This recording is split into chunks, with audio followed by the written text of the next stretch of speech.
नमस्कार दोस्तों, आपके अपने प्यारे चैनल ज्ञान विद गौरव में स्वागत है। मैं आपका गौरव सर। आज आपको क्लास 12 के भौतिक विज्ञान के कुछ इंपॉर्टेंट टॉपिक्स आपको कराएंगे। ये क्वेश्चंस आपके आगामी बोर्ड परीक्षा में जरूर देखने को मिलेंगे। देखो, इसमें बोला गया है कि जैसे एक चालक पर 2.4 गुणे 10 घाते -18 कूलाम धनात्मक आवेश है। बताइए इस चालक पर कितने इलेक्ट्रॉनों की कमी या अधिकता है। ये क्वेश्चन आप लोग कैसे करोगे? ये क्वेश्चन अगर आ गया आपके बोर्ड परीक्षा में तो आप लोग इसको कैसे करोगे? क्या बोला है कि एक चालक पर 2.4 गुणे 10 घाते -18 कूलाम धनात्मक आवेश है। बताइए कि इस चालक पर कितने इलेक्ट्रॉन की अधिकता या कमी है। तो आपको कॉन्सेप्ट सिखाते हैं, फिर जाके इस क्वेश्चन को आप बहुत जल्दी आप करोगे। तो देखो, पहला कॉन्सेप्ट कॉन्सेप्ट का मतलब ये आपको जानते रहे ना कि अगर कहीं पर बोले कि इलेक्ट्रॉन की कमी है, मतलब अगर कहीं पर बोले कि धनात्मक आवेश है, क्या है? धनात्मक धनात्मक आवेश है। धनात्मक आवेश। तो धनात्मक आवेश का मतलब ये होता है कि इलेक्ट्रॉन की कमी हुई है। इसका मतलब क्या होता है कि इलेक्ट्रॉन इलेक्ट्रॉन की कमी हुई है। इलेक्ट्रॉन की कमी हुई है। इलेक्ट्रॉन की कमी है। धनात्मक आवेश मतलब इलेक्ट्रॉन की कमी। ऐसे ऋणात्मक आवेश का मतलब क्या होगा? ऋणात्मक आवेश का मतलब हो जाएगा इलेक्ट्रॉन की अधिकता। ऋणात्मक ऋणात्मक आवेश ऋणात्मक आवेश इसका मतलब हो जाएगा, आप समझ गए होंगे, इसका मतलब हो जाएगा इलेक्ट्रॉन की अधिकता। इलेक्ट्रॉन की अधिकता अधिकता ये आप हमेशा जानते हैं ना कि धनात्मक आवेश मतलब इलेक्ट्रॉन की कमी, ऋणात्मक आवेश मतलब इलेक्ट्रॉन की अधिकता। यहाँ पर देखो को बोला है एक चालक पर 2.4 गुणे 10 घाते -18 कूलाम धनात्मक आवेश है। धनात्मक आवेश मतलब क्या हुआ है? इसका मतलब इलेक्ट्रॉन की कमी हुई है। तो यहाँ से आपको आधा क्वेश्चन का तो आंसर पता चल गया। पूछा है ना कि इस चालक पर कितने इलेक्ट्रॉनों की कमी या अधिकता है, तो आप बोल दोगे कि धनात्मक आवेश है, मतलब इसमें क्या हुआ है? कमी हुआ है। तो आपका कंफर्म हो गया। अब पता करना है कितने इलेक्ट्रॉन, इसके लिए अब इसका क्वांटीकरण सिद्धांत लागू होता है। तो आपको पता होना चाहिए। देखो आपको क्या दिया, एक चालक पर इतना धनात्मक आवेश है, तो मतलब आपको क्यू का मान दिया है। किसका मान दिया है? क्यू का मान कितना है? 2.4 गुणे 10 की घाते -18 कूलम, ये आपको दिया है। ठीक। अच्छा बताओ, एक इलेक्ट्रॉन पर कितना आवेश होता है? एक इलेक्ट्रॉन पर आवेश होता है 1.6 गुणे 10 की घाते -19 कूलम, ये होता है। ये भी आपको पता होना चाहिए। तो आपको पता होना चाहिए क्वांटीकरण सिद्धांत Q बराबर होता है N E, ये फार्मूला होता है। जहां पर N क्या होता है? N ही बताता है इलेक्ट्रॉनों की संख्या। तो N बराबर क्या हो जाएगा? तो N बराबर हो जाएगा N का मान निकालोगे तो क्या हो जाएगा? Q अपान में E हो जाएगा। तो देखो, तो यहाँ से N is equal to Q का मान बताओ। Q का मान है 2.4 गुणे 10 की घाते -18। ऐसे बताओ ई का मान कितना है? ई का मान तो आपको पता है 1.6 गुणे 10 की घाते -19।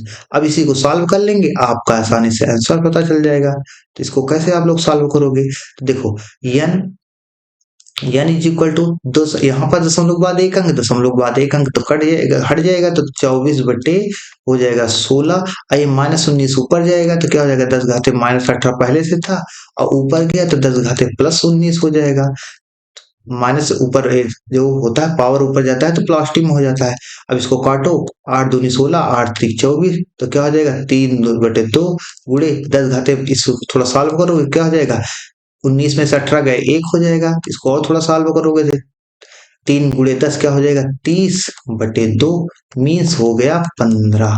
तो n का मान क्या आ गया? 15। 15 मतलब 15 इलेक्ट्रॉनों की क्या हुई है? कमी हुई है, क्योंकि धनात्मक आवेश है। तो 15 इलेक्ट्रॉनों की कमी क्या हुआ है? कमी हुआ है। ये आपका आंसर आ गया है। ठीक। ये क्वेश्चन आपको अच्छे से समझ होगा। ऐसे क्वेश्चन आएगा आप कर लोगे। चलो ऐसे ही एक क्वेश्चन है। इसमें बोला है कि एक कूलाम आवेश में कितने इलेक्ट्रॉन होते हैं?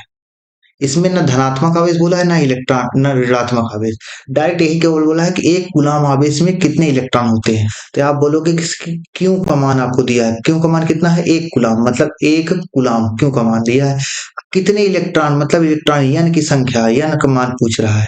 तो अच्छा बताओ ई का मान कितना होता है। ई का मान आपको पता हो गया होगा, 1.6 गुणे 10 घाते -19 कूलम ये होता है, ये होता है। तो आप ये बताओ क्वांटीकरण सिद्धांत क्यों बराबर क्या होता है, एन ई होता है। तो हमको क्या एन का मान पूछ रहा है, तो एन बराबर क्या हो जाएगा, क्यू अपान में ई हो जाएगा। तो यहाँ से एन बराबर क्यू का मान रखोगे तो 1, अपान में ई का मान रखोगे ए 1.6 इंटू 10 की पावर -19 ये हो जाएगा। अब इसको थोड़ा सॉल्व किया जाता है, तो एन इज इक्वल टू ये -19 ऊपर जाएगा तो 10 की पावर +19 हो जाएगा, अपान में 1.6 हो जाएगा। इसको थोड़ा और सॉल्व किया जाता है इधर, तो यहाँ से देखोगे आप, तो एन इज इक्वल टू 10 की पावर 19, 10 की पावर 19, तो इसको बगल में लिखो, इसको लिख सकते हो 1 इंटू 10 की पावर 19 अपान में 1.6। अब इसको ऊपर नीचे 10 से डिवाइड कर दो तो 10/16 गुणे 10 की घाते 19। अब इसको थोड़ा चलो भाग लगाते हैं, तो 10/16 का भाग लगाओगे तो कितना हो जाएगा, 16 जीरो जा जीरो, तो और कितना हो जाएगा, 16 छक्के 96, 16 छक्के 96 मतलब 16 छक्के 96 हो जाएगा। इसको थोड़ा और सॉल्व करोगे तो कितना हो जाएगा, 16 छक्के 96, 4 16 दूनी 32, 16 पंचे 80 गुणे 10 की घाते 19 हो जाएगा। ये इतने इलेक्ट्रॉन आ गए। और इसको थोड़ा और इससे लिखना चाहोगे तो दशमलव उधर जाएगा तो क्या हो जाएगा, 6.25 इंटू 10 की पावर कितना हो जाएगा, 10 की पावर क्या हो जाएगा, ये जब दशमलव इधर ले जाया जाता है तो क्या किया जाता है, जब दशमलव इधर ले जाया जाता है, दशमलव को इधर ले जाते हैं तो क्या हो जाएगा, 10 की पावर 20 हो जाएगा। कितना हो जाएगा, सॉरी एक माइनस हो जाएगा ना, तो क्या हो जाएगा, 10 की पावर 18 हो जाएगा। ये आपका आंसर हो गया। ऐसे ही क्वेश्चन अगर आपको सॉल्व करना है तो इस चैनल को फॉलो कीजिए, सब्सक्राइब कीजिएगा और आपको बताइएगा कमेंट करके किस टॉपिक पे आपको वीडियो चाहिए। ठीक, थैंक